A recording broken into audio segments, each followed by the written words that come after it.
The last time someone disrespected you, you reacted. You raised your voice. You defended yourself. Maybe you sent a message you regret. Maybe you said exactly what you felt. And the moment you did that, you lost. Not because you were wrong, because you showed them your wires, every outburst, every defensive word, every flinch. It was a map. A map of your pressure points, your fears, your limits, and they filed it away.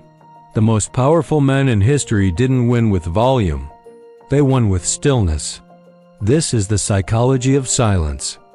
And after today, you will never lose a moment of power the same way again. Chapter 1. The trap of emotion. Here is a truth most men will never accept. Your emotions are not your strength. They are your leash. Every time someone provokes you, at work, in a relationship, on the street, they are not starting a conflict. They are running an experiment. They are testing which buttons produce a reaction. Once they find one, they own you.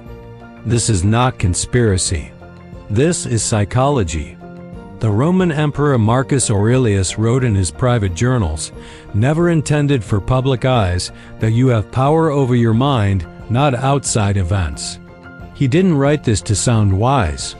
He wrote it because he had watched men, generals, senators, rulers, destroy themselves by refusing to master this one discipline. Reaction is the enemy of power. Think about the last time you were provoked.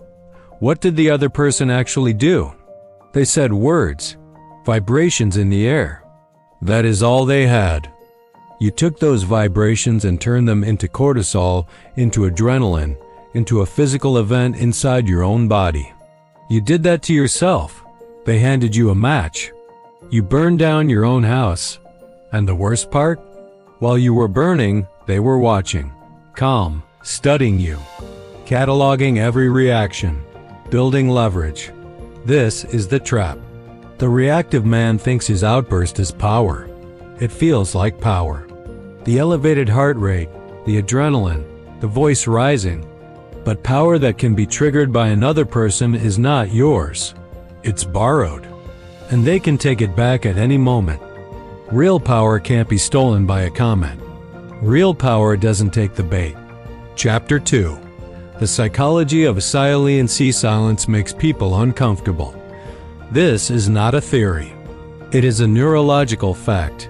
Human beings are wired to fill silence. It triggers the same anxiety centers in the brain as social exclusion. When you go quiet, the other person's nervous system begins to misfire. They start to wonder. They start to project. They start to fill the silence themselves, often with information they never intended to give you. Investigators know this. Negotiators know this. The most dangerous men in every room know this. In high-stakes negotiation research, the longest silence before a concession averages 11 seconds. 11 seconds.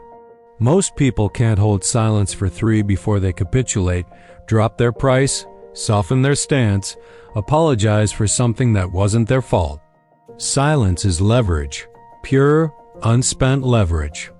There is also a status dimension to this that most men miss entirely.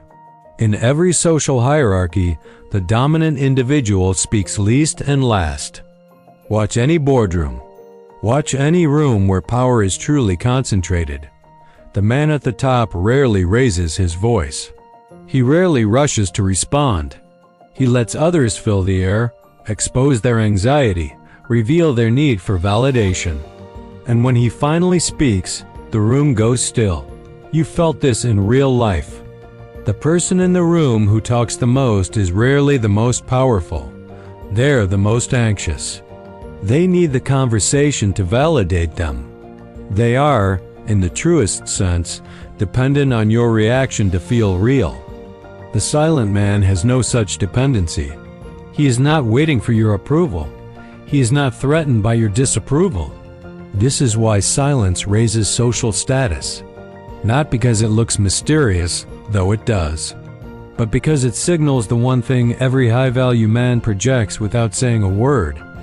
I don't need this conversation to go a certain way to feel secure. That signal is worth more than anything you could say. Chapter 3. The Stoic untouchable. Knowing the theory is not enough. In the moment of provocation, your nervous system doesn't care about philosophy. It wants to fight. It wants to respond. You need tools, not concepts. Trained reflexes, not intentions. Here are 3. Technique 1. The pause. The pause is the most underestimated weapon in any social arsenal. When someone says something designed to provoke you, an insult, a challenge, a manipulation, do not respond immediately. Do not even breathe immediately. Take a full breath. Count internally to 3. Let the silence sit. What this does is profound. Neurologically, it gives your prefrontal cortex, the rational brain, time to override your amygdala, the reactive brain. You are, in real time, choosing your response instead of having it chosen for you. But there is a secondary effect, just as powerful. The person who just provoked you begins to feel the weight of their own words.